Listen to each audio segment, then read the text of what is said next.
La toute première question que je souhaiterais vous poser est une question un peu plus générale. Que se passe-t-il depuis 8 jours? Est-ce que c'est une crise sociale, une crise politique qu'on pourrait appeler une crise de régime?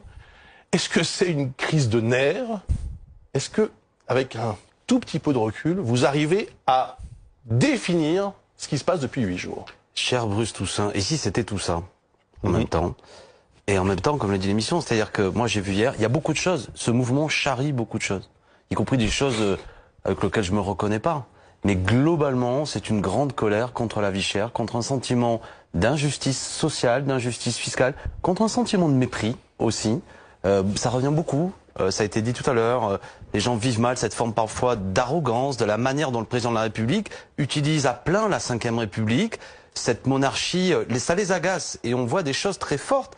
Alors, il y a bien sûr d'abord, le 1er janvier, l'augmentation du diesel, qui est la goutte, de kérosène, si je puis dire, qui fait déborder beaucoup de choses. Il faut quand même, elle a une matérialité, il faut comprendre. Les gens disent, mais nous, vous pouvez augmenter par 2, par 5, par 10, par 20. De toute façon, nous habitons dans des endroits où il n'y a pas d'autre solution à l'heure actuelle, donc c'est injuste. Et il y a la volonté, me semble-t-il, aussi de justice fiscale. Qu'on comprenne bien. C'est important, j'insiste sur un mot, parce qu'il était formidable, les images que je montrais tout à l'heure. Les gens disent taxe, mais pas contre l'impôt, je crois. Les gens savent bien qu'il faut payer l'impôt. Mais souvent, ils disent, ce qu'il y a d'injuste, c'est la taxe. La taxe, c'est quoi? C'est par exemple la TVA, c'est le fait que le prix du diesel augmente, quelle que soit votre situation, que vous soyez un smicard à 1000 balles ou même en dessous. Hier, j'ai eu des témoignages de femmes, beaucoup de femmes, qui prennent la parole dans la manifestation, qui disent, moi, je gagne 800 €, j'ai 2 enfants, je suis divorcé, etc. Et si vous êtes très riche, l'augmentation est la même. Ça, les gens n'en peuvent plus. Avec en plus parfois cette impression qu'ils payent des impôts et le service public est de mauvaise qualité, voire même est inexistant chez eux. Ils disent, mais pourquoi je paye? Donc c'est tout ça. Il faut l'entendre, il faut y répondre. Mais pourquoi maintenant? Vous évoquez ce qui va se passer début janvier, mais pourquoi maintenant? Est-ce qu'il y a une somme de raisons? Mais même moi qui suis militant politique, je suis surpris. La vie politique, c'est comme ça. Moi, je crois que c'était dans l'élection présidentielle déjà tout ça. C'est pas innocent quand dans un pays, celui qui est élu président de la République, je parle là d'Emmanuel Macron, est issu d'un parti qui n'existait pas 2 ans avant l'élection. Que moi-même, l'homme qui est devant vous, la France Insoumise, ça n'existait pas en février 96. Moi, je suis enseignant au lycée professionnel, je suis élu. On fait 7 millions de voix. Madame Le Pen fait beaucoup de voix. Ce pays est en grande ébullition. Et naïf, ou un peu à côté de la plaque, celui qui croit que la simple élection d'un jeune président de 39 ans allait calmer cette mer déchaînée qu'est la France. Ce pays, alors moi qui aime l'histoire de France, je crois qu'il y a une passion d'égalité et de justice sociale dans ce pays.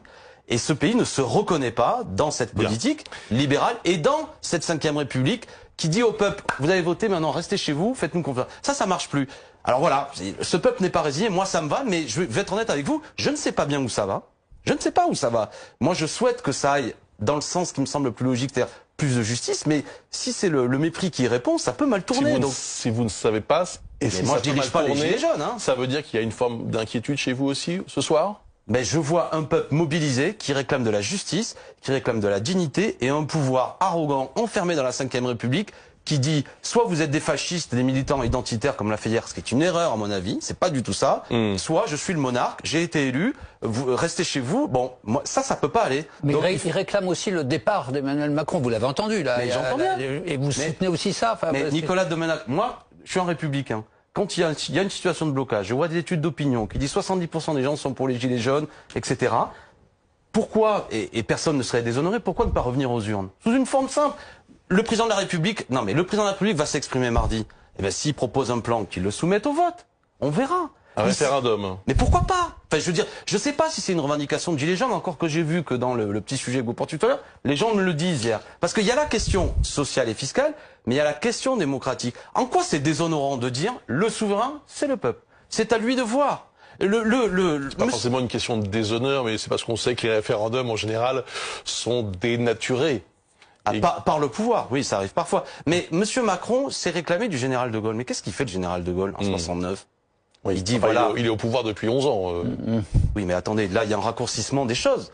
Enfin, je veux dire, voyez bien justement. Et puis le costume, comment dirais-je, du général de Gaulle, il est un peu trop large pour Emmanuel Macron. L'homme qui a libéré la France depuis Londres est taillé d'un bois un petit peu plus solide qu'un jeune homme qui est quand même élu sur d'abord un rejet d'une certaine politique dont il était lui-même l'incarnation. Alors, j'ai envie de dire, c'est ça la nouveauté de la période, c'est qu'il fallait 11 ans pour en arriver à user le général de Gaulle, il faut 1 an et demi pour Emmanuel Macron. J'aimerais qu'on revienne quand même sur ce qui s'est passé hier.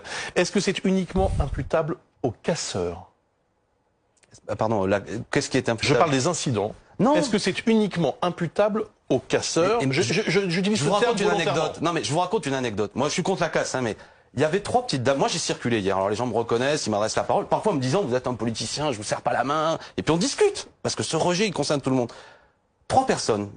La soixantaine, des gens, anciennes assistantes de direction. Des dames qui me disent, monsieur, je n'ai jamais manifesté. J'étais là la semaine dernière. J'ai pris du gaz lacrymogène dans la figure. Je leur dis, mais ça vous fait pas peur? Non, ça nous donne envie de revenir. Et qu'est-ce que me sort une petite dame? Du sérum physiologique, vous savez, pour se nettoyer les yeux quand il y a du gaz lacrymo. Moi, ça m'amuse parce que c'est des pratiques militantes qu'on croit quasiment de l'ultra-gauche qui vont dans les manifs pour se nettoyer. Vous avez des gens qui sont en train de se radicaliser, qui sont des gens honnêtes, qui n'aiment pas le désordre, mais qui hier ne désapprouvaient pas ce qui se passait sur les Champs-Élysées. Alors ça, il faut le comprendre pour se dire, c'est cette colère qui monte. Et la colère, quand elle monte, si on dit je ne l'entends pas, ou alors on manque de pédagogie, on va vous expliquer, tout va exploser. Là, pour pas l'entendre. Non, mais c'est des gens d'extrême droite aussi à côté, des gens des insoumis. Mais J'étais surpris de vous voir côte à côte. Mais quoi, côte à côte? J'étais surpris, parce qu'il y avait d'un côté des militants d'extrême gauche et de l'autre beaucoup plus nombreux des militants d'extrême droite en train de dépaver. Ça m'a étonné. Non, mais je sais bien que c'est l'astuce de dire. Non, c'est pas une astuce, c'est un constat, ça. Non, mais d'accord, mais vous politisez beaucoup de gens. Quel est leur comportement électoral que j'ai vu hier? Ils ne votent plus. Ils sont en colère. Non, mais franchement. Honnêtement, les gens qui étaient là-bas ne croyaient pas que c'était la seule addition de militants insoumis et de militants, vous dites, d'ultra droite. Mais je parle des plus radicaux. Non, mais pour beaucoup de gens, non, mais ils sont là. Mais franchement, c'est un grand classe. Vous avez de l'expérience. On découvre quoi, y compris ce que nous dit ce syndicaliste policier est intéressant. C'est pas le seul à le dire. Si vraiment on avait voulu bloquer ces groupes qu'on connaît très bien, on aurait pu le faire. Et je peux imaginer, là, ça va être mon côté un peu, on va m'en vouloir, mais peut-être que certains avaient intérêt à ce que 50 à 100 gugus viennent brûler et qu'on dise le mouvement n'est que violent. 50 à 100, c'est pas très crédible. Beaucoup plus que ça. J'écoute ce que disent des syndicats de police qui disent des militants identitaires, on les connaît, et ils n'ont pas été bloqués hier. Mais qu'importe. Surtout, de toute façon, ce mouvement ne peut pas être résumé, mais je l'applique à moi-même, ne peut pas être résumé à des insoumis, additionnés à je ne sais trop qui. C'est un mouvement très large. Je répète ce que je disais tout à l'heure, qui porte en lui des contradictions, avec du bon, parfois des choses dans lesquelles je me reconnais pas, mais qui dit on en a assez.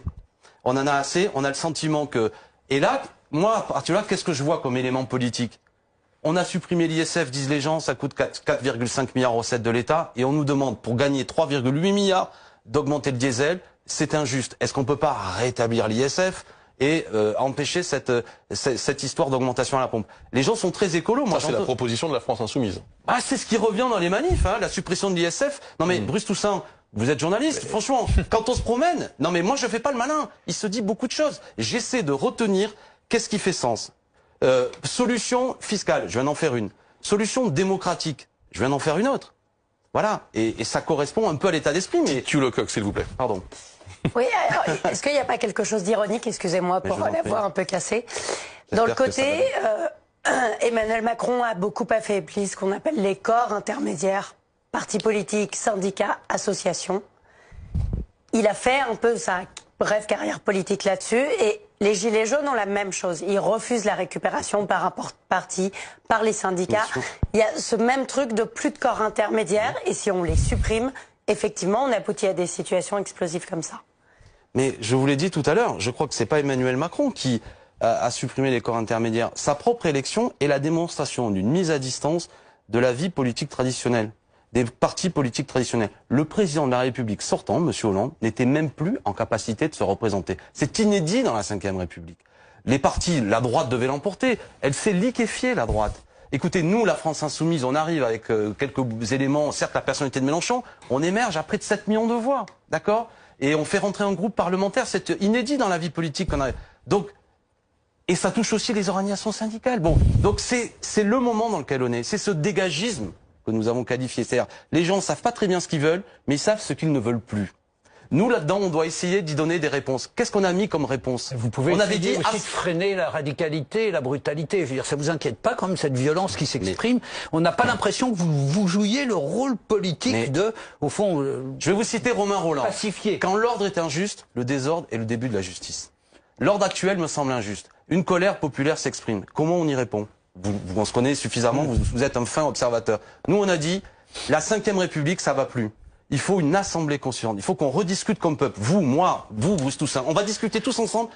Pourquoi on veut faire peuple? Quels sont les droits nouveaux? Est-ce que le citoyen aujourd'hui, à l'heure des réseaux sociaux, à l'heure, vous, des médias très présents, est-ce qu'on peut pas imaginer des choses avec un contrôle citoyen plus important? Le droit de révoquer les élus, la fin de ce système monarchique boursouflé absurde, plus de pouvoir à une Assemblée nationale, avec un meilleur contrôle citoyen, et puis des règles nouvelles, la règle verte, qui rendrait anticonstitutionnel le fait que des entreprises abîment la planète plus que la planète a la capacité de se reproduire, etc., etc., etc. Moi, je pense c'est ça qui permettra que nous puissions revivre ensemble tranquillement. Si on se redéfinit pas politiquement comme peuple, et que la réponse c'est dans le cadre de la 5e République, j'ai une majorité en marche, je suis le président, allez vous faire foutre, et d'ailleurs vous êtes que des provocateurs identitaires, ça explosera, ça radicalisera. Justement, j'aimerais qu'on revienne encore un peu sur ce qui s'est passé hier.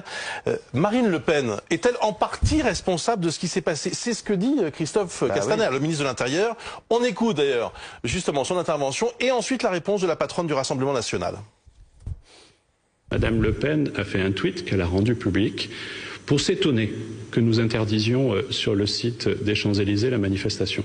Ce simple tweet était à l'évidence une contestation de l'analyse du ministère de l'Intérieur, non pas du ministre, mais du ministère de l'Intérieur, dans le fait que ce lieu était sensible et pouvait, compte tenu de nos interventions, présenter les risques. Il n'est pas un ministre de l'Intérieur, il est un militant politique et il se comporte comme tel, car ces accusations sont indignes. Si j'avais appelé à manifester sur les Champs-Élysées, j'aurais appelé à manifester sur les Champs-Élysées. Je posais la question au gouvernement de savoir pourquoi des manifestations comme le Nouvel An, comme la Coupe du Monde pouvaient se dérouler sur les Champs-Élysées et pourquoi là, en l'occurrence, le ministère de l'Intérieur faisait prendre une intransigeance totale en autorisant seulement les manifestants à aller au Champ de Mars, dont on sait que c'est quasiment une souricière.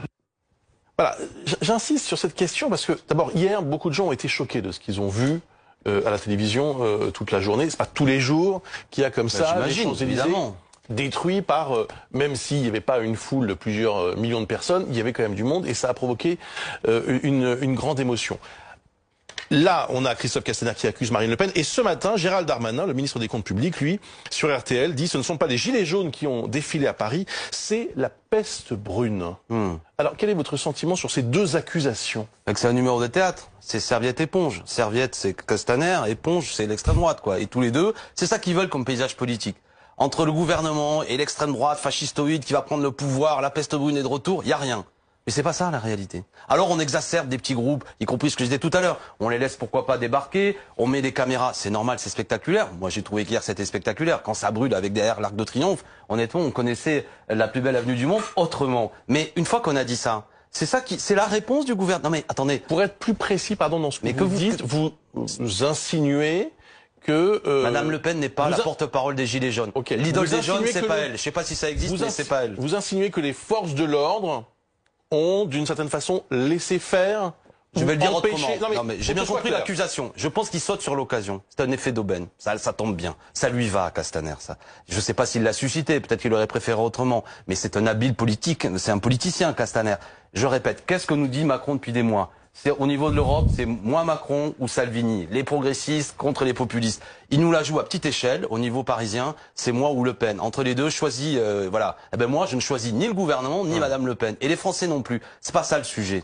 C'est pas ça, la question, c'est pas celle-là. C'est pas savoir si tel ou tel imbécile nostalgique du Troisième Reich était hier sur les Champs-Élysées. Il y en avait peut-être des crétins là-dessus. Ce sont des sales cons, je me reconnais pas dans eux. Mais fondamentalement, l'ultra majorité des Français qui étaient là hier, ne sont pas des nostalgiques de je ne sais trop quoi. Ce sont des gens qui vous disent, je gagne 800 € par mois, 1200 € par mois. Je suis artisan, j'habite en Bretagne. Hier, j'ai discuté longtemps avec des gens. Je travaille, je suis chaudronnier. Je suis à 1200 € par mois avec mes deux mômes. Je n'en peux plus parce que ma femme est obligée d'avoir une voiture également, etc. C'est tous ces gens qui disent, voilà, et on a vu des choses qui nous semblent incroyables. J'évoquais la suppression de l'ISF. Vous êtes professeur d'histoire et je voudrais revenir un peu à la question que vous posez, Bruce. Au fond, des jacqueries fiscales, la France en a connu et des très violentes. Est-ce que vous auriez une référence historique qui nous permettrait de mieux comprendre celle-ci? Je vais vous dire, moi qui suis un républicain, la France que j'aime, c'est la France qui naît dans le grand événement que la Révolution française. Et sur quoi démarre tout ça? Sur la question fiscale. Sur la question fiscale, voilà. Le roi veut lever un nouvel impôt. Et à partir de là, ça crée une grande indignation dans le pays, des cahiers de doléances. Hier, par exemple, des gens m'ont parlé de cahiers de doléances. Ça monte dans beaucoup d'endroits. Et on reprend les mêmes mots. Et les gens voulaient de l'impôt plus juste, contre l'aristocratie des riches, vous qui êtes un fin connaisseur, Maximilien Robespierre intervient à l'Assemblée nationale pour dire il y a pire que l'aristocratie des nobles, c'est l'aristocratie des riches, dit-il, qui ne peut pas être rétablie. Ces questions-là, et après l'histoire de France est longue, on pourrait aller jusqu'à Poujade et tout ce que vous voulez, mais ces questions-là sont au cœur de notre histoire nationale. Quand l'impôt devient injuste, quand les gens ont l'impression de l'injustice de l'impôt, ils n'en peuvent plus, ne l'acceptent pas. On en est là. Alors comment on rétablit les choses? Une fois de plus, moi la seule solution que je connais, c'est la solution démocratique, républicaine.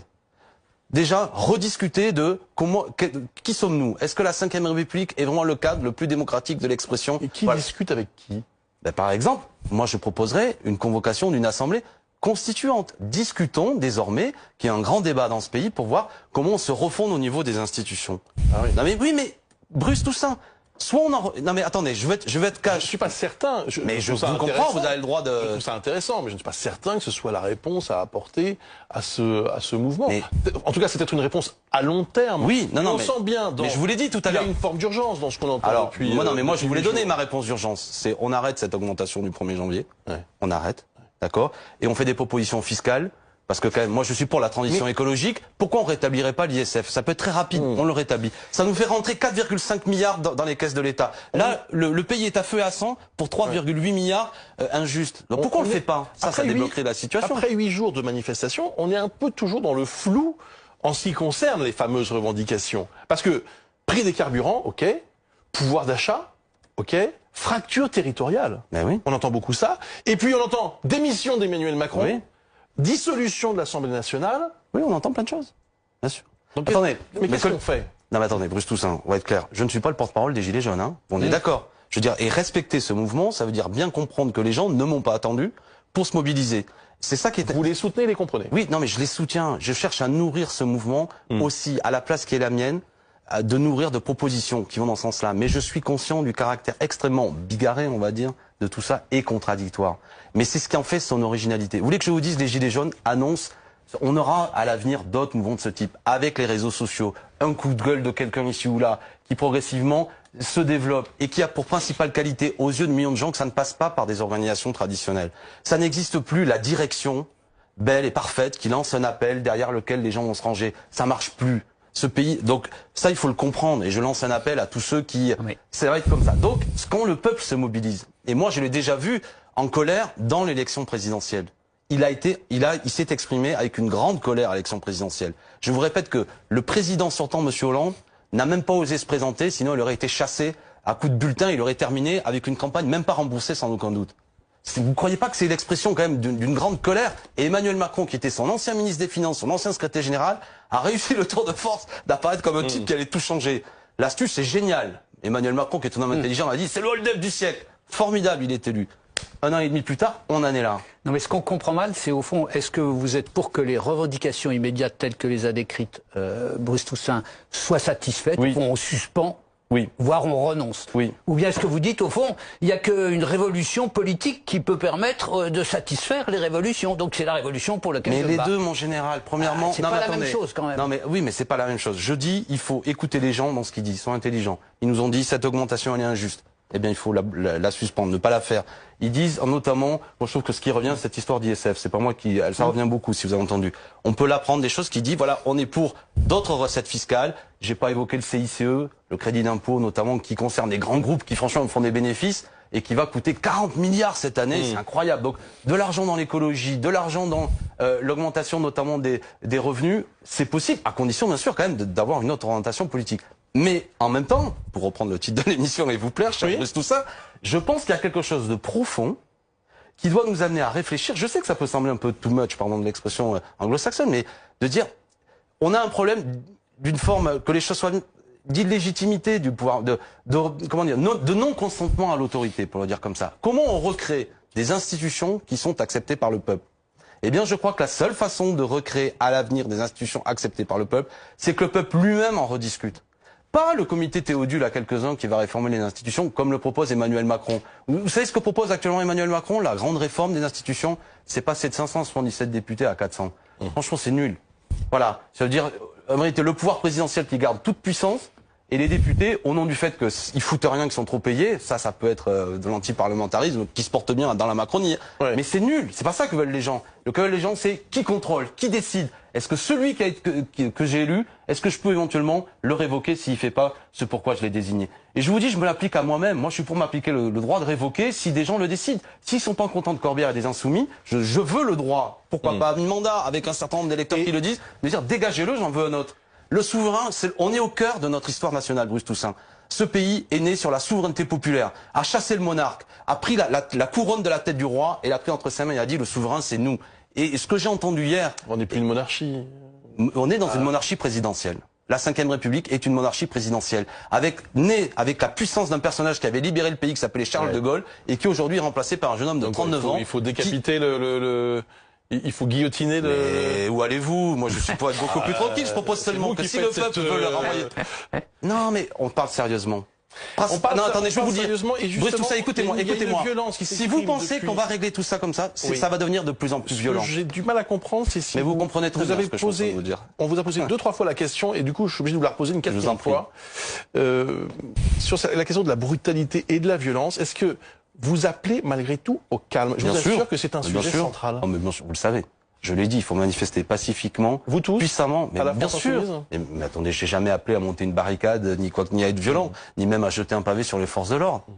Moi, je suis même d'ailleurs actuellement, je connais le stress des forces de l'ordre. Je propose d'ailleurs une commission d'enquête. Vous savez que le taux de suicide chez les forces de police n'a jamais été aussi élevé. Personne n'en parle. Notamment une porte-parole à qui vous avez donné la parole s'est suicidée récemment. Moi, j'ai pas de problème avec ça. On leur doit 2 millions d'heures supplémentaires aux policiers. Elles ont bien fait leur travail, les forces de l'ordre hier. Elles ont fait ce qu'elles ont pu avec des consignes. Sans aucun doute, c'est très compliqué.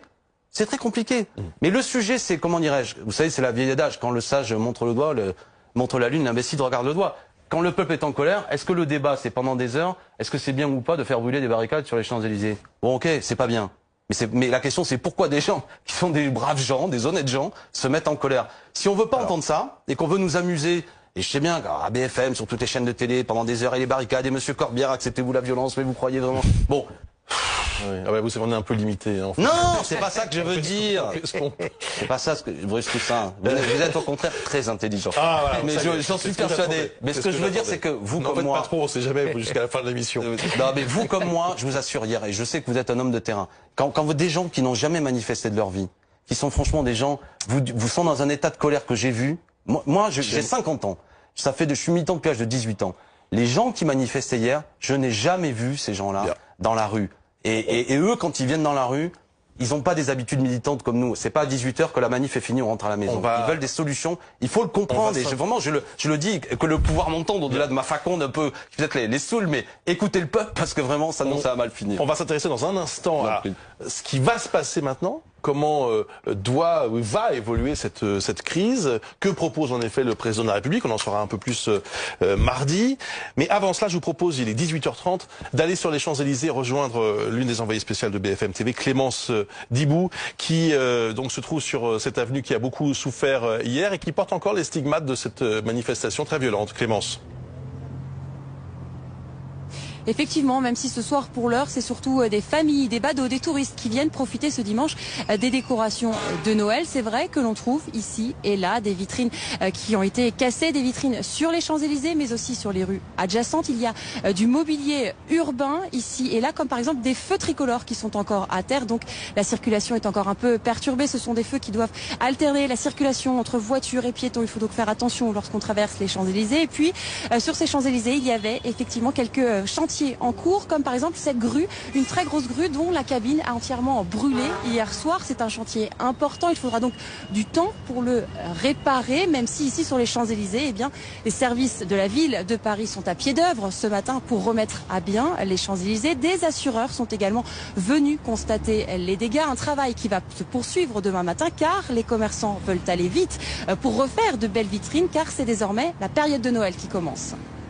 Merci beaucoup Clémence Dibou, merci donc pour ces précisions en direct des Champs-Élysées. Que va-t-il se passer maintenant? On attend un discours d'Emmanuel Macron mardi, mais dès ce matin, le président de la République a pris la parole de façon très brève. Il est en effet à Bruxelles pour un sommet européen. On l'écoute. Notre devoir est de réussir à redonner aux classes populaires et aux classes moyennes des perspectives et une capacité à construire le progrès. et à le construire pour eux-mêmes. Et force est de constater qu'à ce stade, nous n'avons pas réussi à construire un nouveau modèle de développement économique inclusif, comme on dit aujourd'hui, mais qui permet à ce qui est le socle de notre démocratie, à savoir les classes populaires et les classes moyennes, de trouver toute leur place. Les classes populaires et les classes moyennes doivent trouver leur place. Il faut une réponse claire à ces Français. Est-ce que c'est un bon début? Il reconnaît qu'il a échoué. Il dit que nous n'avons pas réussi à créer ce modèle économique qui fait que les classes populaires et les classes moyennes soient inclusifs. Après, c'est sa langue de bois. On pourrait en fabriquer des bibliothèques. Bon, ils savent faire, mais quand même, il nous dit des choses intéressantes. Il reconnaît qu'il y a un échec du modèle économique que lui promeut. Alors, comment on fait?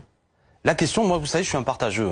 C'est une vieille histoire. Je pense qu'on a produit des richesses dans ce pays. On n'a jamais autant produit. Mais elles sont fort mal réparties.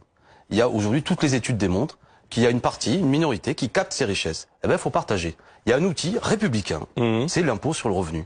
Moi, je propose, enfin, je dis moi, les Insoumis, on l'a mis au cœur de la campagne présidentielle. Aujourd'hui, il y a 5 tranches d'impôt. On propose 14 tranches d'impôt. Un impôt plus progressif. Ça pourrait rapporter, les calculs qu'on fait, près de 20 milliards d'euros. Donc avec un taux d'imposition qui irait plus loin que ce qu'il est aujourd'hui. C'est clair. Mais nous, le calcul qu'on fait, vous savez, les gens qui gagnent jusqu'à 4 000 euros, ils paieraient moins d'impôts qu'aujourd'hui. Après, c'est sûr que pour les revenus les plus élevés, la dernière tranche, elle est quasi confiscatoire. Je préfère le dire clairement. C'est-à-dire à partir de 15 000 euros par mois, on peut quand même se poser la question, effectivement, que ça suffit. Non, mais attendez, 15 000 euros par mois, c'est quoi le taux, du coup? On est à 90%, oui. 90% à partir de 15 000 euros par mois. Oui, mais ça, on l'a porté pendant la campagne présidentielle. Mais on peut discuter, si vous voulez. Ça, c'est nos propositions. C'est juste pour que ce soit clair. Non, mais j'entends bien. Ça a été très clair. Les Français l'ont entendu. On a fait 7 millions de voix là-dessus. Il faut un impôt plus progressif. Aujourd'hui, tout supporte sur les classes moyennes, essentiellement. Classe moyenne, c'est 2-3 000 euros par mois, qui sont des salaires déjà par rapport à, je veux dire, le SMIC, je le rappelle, il est autour de 1 500 euros. Mais vous êtes en grande agglomération, avec 2-3 000 euros par mois, vous en sortez pas quand vous avez des enfants. C'est incroyable. C'est incroyable. Moi, je suis, quand je suis pas député, un enseignant, après 22 ans de carrière comme moi, 2 400 euros par mois. Dans une grande agglomération, c'est dur, quoi. Et bon, alors, comment on fait? Le gel du point d'indice des fonctionnaires, les salaires qui sont bloqués, et on voit bien. Et en même temps, des dividendes, c'est-à-dire sur les grands groupes qui ont été produits, notamment au CAC 40, qui sont reversés aux actionnaires avec des bénéfices records. Et les riches n'ont jamais été aussi riches. La fortune des plus fortunés de ce pays a augmenté de 30% l'année dernière. Je vous assure que la répartition des richesses de ce pays n'a jamais été aussi inégalitaire. C'est ça qu'expriment les gens, tout simplement. Soit ça, on l'entend, et c'est ce modèle économique que promeut quand même M. Macron. M. Macron, faut lui faire honneur, il y a une forme de cohérence, il a dit le ruissellement. Il a dit, peut-être qu'il l'a cru d'ailleurs, il a dit on va rendre de l'argent aux plus fortunés, ils vont investir dans l'économie. Les premiers de cordée. Voilà, les premiers de cordée, il faut leur faire confiance, on va être fiscalement attirant, ils vont venir, ils vont investir, et puis vous allez voir, la machine va repartir. C'est en gros ce qu'avait déjà dit Hollande avec le CICE. On va libérer, il y a trop de... Est-ce que ça marche? Est-ce qu'on peut discuter sur la base de faits concrets? Moi, je pense que ça ne marche pas. Ça n'a marché nulle part. Là, ce qu'il annonce, effectivement, ça va pas vous aller dans la mesure où il est sur une réponse purement économique et pas du tout politique, comme vous le suggériez tout à l'heure. À savoir qu'il y a un problème structurel dans la Constitution en ce moment. Ça, il le balaye d'un revers de main.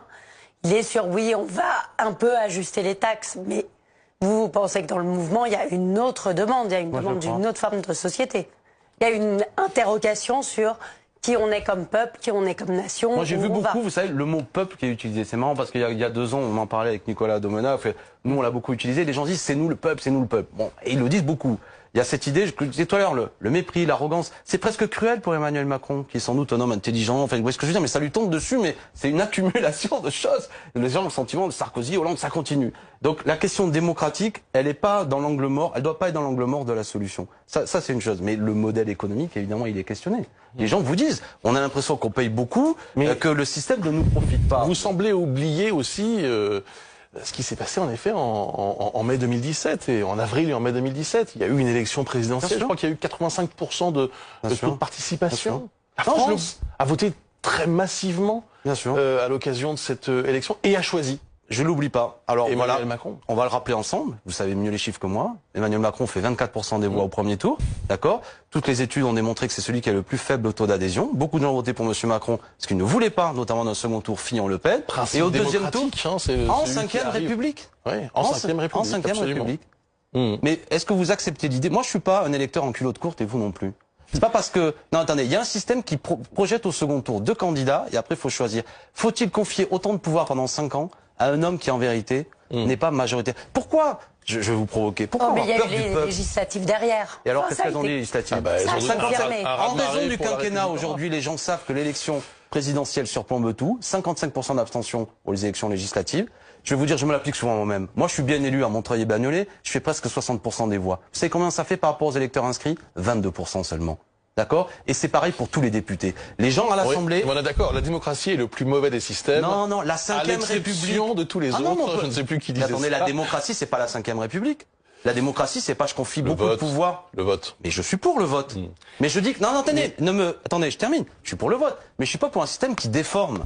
Quand vous êtes... Moi, franchement, Jean-Luc Mélenchon aurait été élu président de la République. Nous, notre programme, c'était quand même... Allez, imaginons, on a fait 19,5, on était à 21 au second tour, et face à Madame Le Pen, on était élu. Mais on était conscient qu'on était minoritaire dans le pays. Et ce qu'on a dit, c'est assemblée constituante, refondons-nous comme peuple. C'est totalement différent que Macron qui dit I am the king of the world, c'est moi le patron maintenant, et rentrer à la maison. Ça ne marche plus. C'est pour ça que je dis bravo le peuple quand il se mobilise, quand il n'est pas résigné. La forteresse des tyrans, c'est l'inertie des peuples. D'accord? Ce système va devenir fou si pression les gens se mobilisent plus. Malgré tous les aspects contradictoires, et même ceux qui m'agacent dans le mouvement Gilets jaunes, je vois un peuple debout qui dit maintenant, on en a ras-le-bol. Ça, c'est le début de quelque chose d'intéressant. Le pire, c'est quand les gens diront, je m'en fous, je vais plus voter. Voilà. C'est quand même nous pas où on est. Quelle est la logique de votre position si se produit ce qui est en train de se dessiner, c'est-à-dire une vaste consultation autour pour élaborer un pacte de la transition énergique qui soit social. Donc, il faudrait consulter à la fois les syndicats, les associations, les gilets jaunes, etc. Vous leur direz, n'y allez pas ou bien participez de cette consultation? Écoutez, déjà, vous avez un verbe clair, mais déjà, quand vous le décrivez, bonjour l'usine à gaz, en plus le gaz a augmenté. Non mais, tout ça, franchement, je veux dire, les syndicats, pourtant j'ai beaucoup de respect pour eux, je pense que pour beaucoup, ils ont loupé le coche, et s'ils croient que c'est les directions syndicales qui vont parler au nom des gilets jaunes, ça va pas le faire. D'accord? Deuxièmement, les gilets jaunes, moi je demande à ce qu'ils s'organisent. Mais pour l'instant... C'est-à-dire ce serait bien. Pour l'instant, c'est ce qui fait la qualité des représentants. On voit bien pour tout ça est balbutiant. Il semble qu'il vous en invitez votre ami de Toulouse, vous l'invitez, c'est très bien, mais vous cherchez. Pas mon ami. Non, mais parce qu'il fait souvent BFF. Non, mais vous voyez ce que je veux dire, c'est vous cherchez, et je vous l'en fais pas reproche, des gens qui ont le verbe clair, qui peuvent exprimer des choses. Mais chaque gilet jaune qui vient sur un plateau télé a quand même la modestie de se dire je parle en n'étant pas le chef, comme je disais, l'idole des jeunes, pour l'instant il y en a pas. Les gens s'auto-organisent. Bon, une fois que j'ai dit ça, ce que je crains, c'est que la solution de Macron, ce soit je vais monter un comité Théodule, et puis en gros c'est eux maintenant qui vont décider. Et ça, vous l'avez bien montré, les gens sur les ronds-points et tout, je pense pas, mais moi je suis ma petite personne, je crois pas que ça le fasse. Il faut qu'il y ait des choses fortes qui soient dites, notamment déjà un début. Voilà, je pense qu'il faut qu'il suspende, qu'il arrête l'augmentation. Voilà, que les gens entendent déjà que c'est pas que le comité machin avec les belles personnes, les experts. Il y a un haut conseil pour le climat en effet qui est en préparation.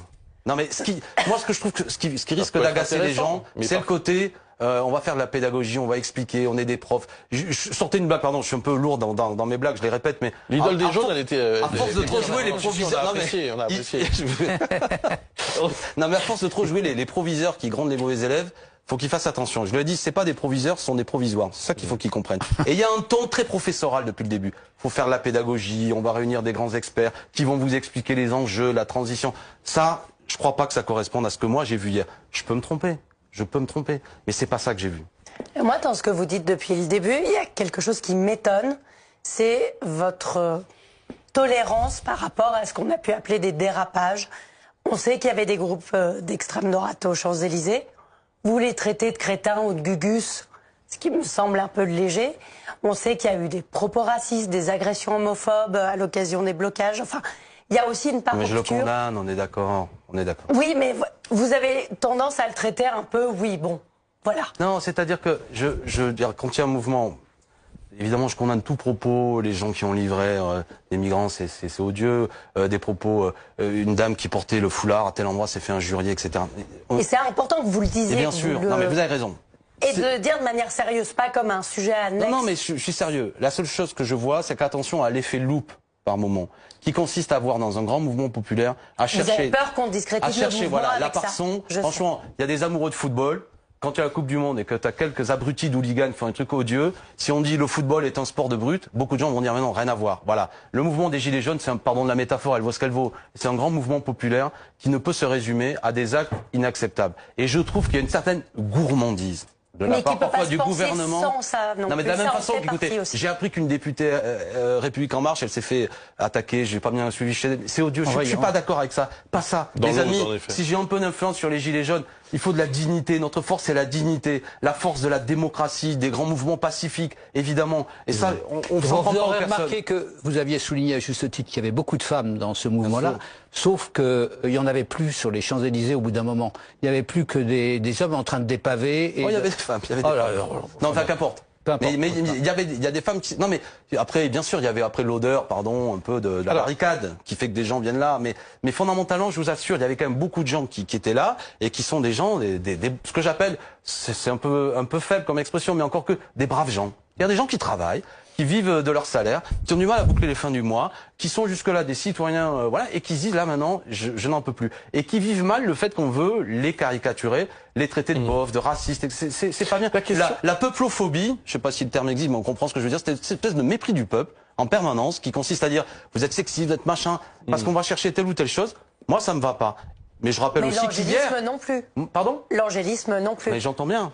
Et de la même façon qu'hier, moi je suis passé rapidement et Jean-Luc Mélenchon est resté plus longtemps, il y avait une manifestation très importante et très massive aussi contre les violences sexistes qui avait son importance. Moi j'ai cherché un peu à réunir les deux, mais enfin ça vaut ce que ça vaut. Il y avait une grosse manif qui veut dire aussi quelque chose.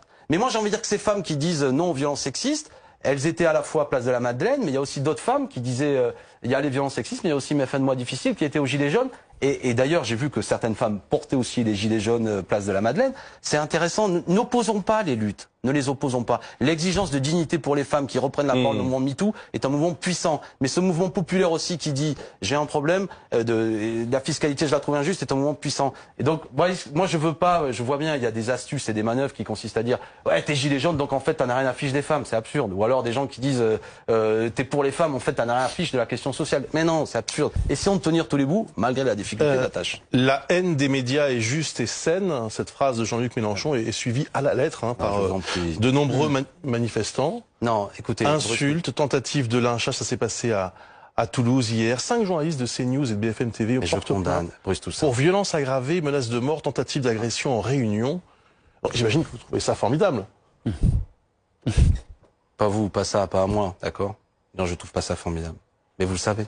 Et par exemple, même la phrase de Jean-Luc qui exprime quelque chose, elle se terminait par « c'est la raison pour laquelle il faut la rationaliser » et nous proposions la création d'un comité de déontologie des journalistes qui fait que lorsque des citoyens qui payent la redevance trouvent que parfois les médias déforment leur point de vue, qu'ils aient une instance dans laquelle ils peuvent s'adresser.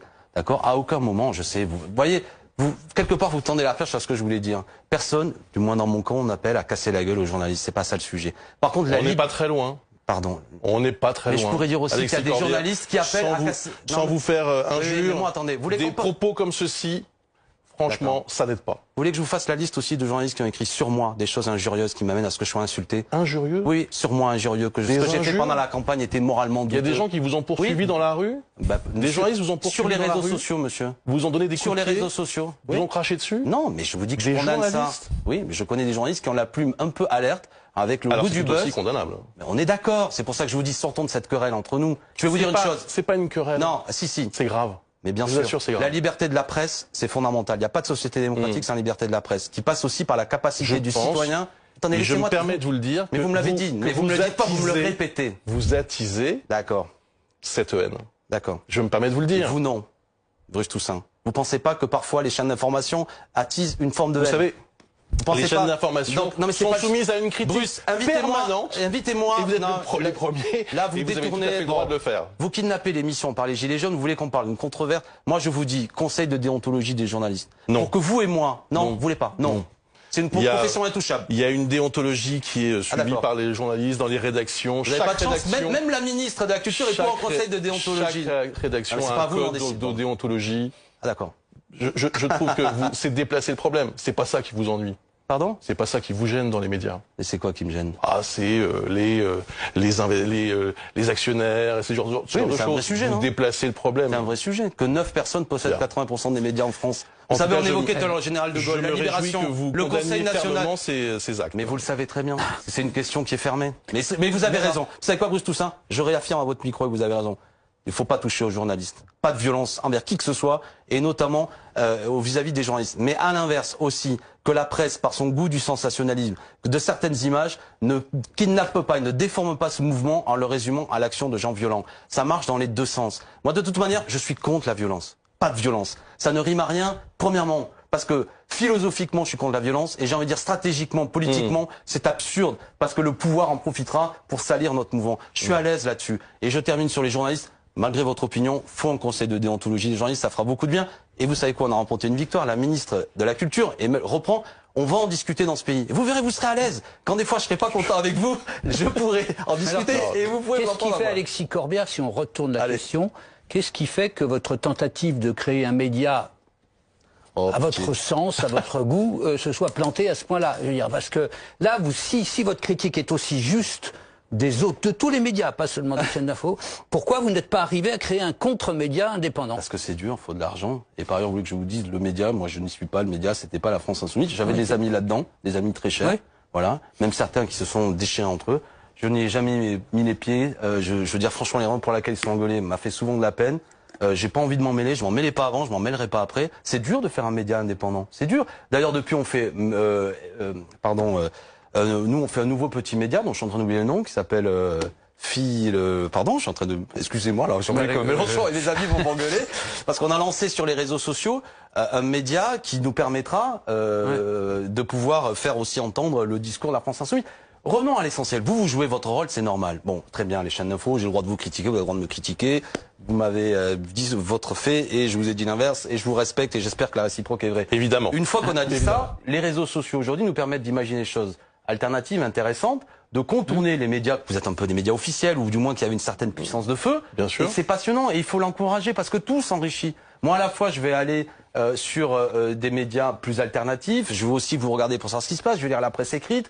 Je me réjouis pas que des médias disparaissent, mais en même temps, je veux, on revient à notre conversation, quel pouvoir j'ai comme citoyen quand je suis critique vis-à-vis d'un média pour me faire entendre? J'évoquais mon cas personnel, je pense avoir subi une campagne de presse que je trouvais injuste et j'étais, hormis attaqué en justice, dans l'incapacité de pouvoir faire entendre des choses, avec des choses allusives que j'ai trouvées dégueulasses. Bon, et je trouve que souvent, les insoumis, et particulièrement la personne de Jean-Luc, y compris dans sa vie privée, s'est retrouvé au centre de campagnes de presse, blessantes sur le plan personnel et dangereuses sur le plan physique. Parce que vous, ça vous fait rigoler, et vous avez bien raison de défendre... non, mais pas du tout. Mais vous avez bien raison de dire que les journalistes sont pris à partie, mais des gens dans la rue qui peuvent aussi insulter un responsable politique, lui mettre un coup de pied dans la figure, voire même un coup de couteau, ça s'est vu suite à des campagnes de presse. Alors... Il nous reste quelques minutes à passer ensemble avec les tops et les flops de Titiou et de Nicolas Doménac. Titiou, on commence avec vous, votre top. Alors mon top, c'était, vous en parliez, la manif contre les violences faites aux femmes d'hier. Il y avait quand même 12 000 personnes hier selon la préfecture, 30 000 selon les organisatrices. Non, c'était une grosse manif. C'était une très grosse manif qui a fait plus de gens étaient rassemblés que pour les Gilets jaunes à Paris. Et voilà, et je pense que c'était un moment vraiment important pour les femmes en France. Après MeToo, ça a été le moment de se retrouver et de se compter et de se dire, OK, on est toujours là et on est toujours motivé. Donc voilà, je voulais et du coup, votre flop qui est en ligne. Et mon flop, c'est la même chose. C'est le fait que hier, l'attention a été sur les casseurs aux Champs-Élysées et que la manif, qui est une réussite, est un peu passée à la trappe. Et voilà, il y a quelque chose d'ironique dans le côté. C'était une manifestation pour dénoncer les violences, surtout physiques. Bien sûr. Et ce qui a emporté un peu l'attention, ce sont des formes de violence physique. Donc voilà, quand on brûle, effectivement, on arrive à attirer plus de caméras. Mais ça, c'est plus une question vis-à-vis, y compris, pardon, de votre profession. Mais je vous le dis, oui, tout à fait. voilà, tout à fait. Il y a un côté spectaculaire, et c'est sûr que parfois, c'est plus impressionnant de montrer les Champs-Élysées avec une barricade qui brûle, même s'il n'y avait qu'une barricade, que d'autres choses. Bon, mais une fois qu'on a dit ça, on est dans un moment où l'arène médiatique, quand on est un militant politique comme moi, est quasiment l'arène la plus importante. Donc je viens, je me fais engueuler par Bruce Toussaint, je lui réponds, on se répond, vous m'interpellez, mais il n'y a pas de problème. Vous appelez ça vous faire engueuler? Mais bon, du moins, vous en profitez pour me dire au nom de la corporation que j'ai osé, au nom de personne. J'ai vu la manif qui était assez importante, mais il y en avait aussi en province. Hein. Il n'y avait pas seulement à Paris. Attention aussi à l'effet. Votre top moi, mon top, il va pas être content du tout parce que c'est Laurent Berger, le dirigeant de la CFDT. Je trouve qu'il, dans les conflits, est quelqu'un qui pense non seulement à défendre ses mandants, mais aussi à le souci du bien commun. Et il avait fait une proposition il y a une semaine qui avait été traitée avec mépris par le pouvoir, à savoir, au fond, de se réunir tous ensemble pour trouver effectivement une porte de sortie, la transition énergétique et sociale. Donc maintenant, il semble davantage entendu. Je ne sais pas si ça continuera, mais en tout cas, je trouve que ça, c'est au moins une porte ouverte. Non, mais je pense qu'il faut des organisations syndicales par ailleurs qui jouent leur rôle. Là, je dis que quand le mouvement des Gilets jaunes part, de ce que je vois, je pense pas, même si M. Berger a peut-être des choses intéressantes à dire, en plus c'est pas le sujet, mais je pense pas que les Gilets jaunes, qui sont très jaloux de leur indépendance, et qui se disent même apolitiques. Moi, c'est la discussion que j'avais hier. Les gens se disent apolitiques, j'en dis, mais vous êtes en train de faire la politique. Oui. Bon, et voilà, donc, pardon. Et 10 secondes pour le flop. Alors, 10 secondes, ça vaut peut-être pas plus, hein. C'est le gouvernement fantôme qu'il restera de la droite, hein, parce que qui a choisi vraiment, à la sens du tempo, là, vraiment, qui a choisi pour présenter ce contre-gouvernement de la droite. Ça n'a jamais marché en France. De la gauche à l'extrême gauche, au centre, etc. Chacun a voulu en faire un, ça n'a jamais marché. Ça ne marche qu'en Angleterre. Peut-être parce que eux, ils vivent avec les fantômes. 2 Anglais sur 10 sont persuadés d'avoir pour colocataire un esprit. Donc, peut-être pour ça que ça marche. Enfin, il y a d'autres raisons plus profondes.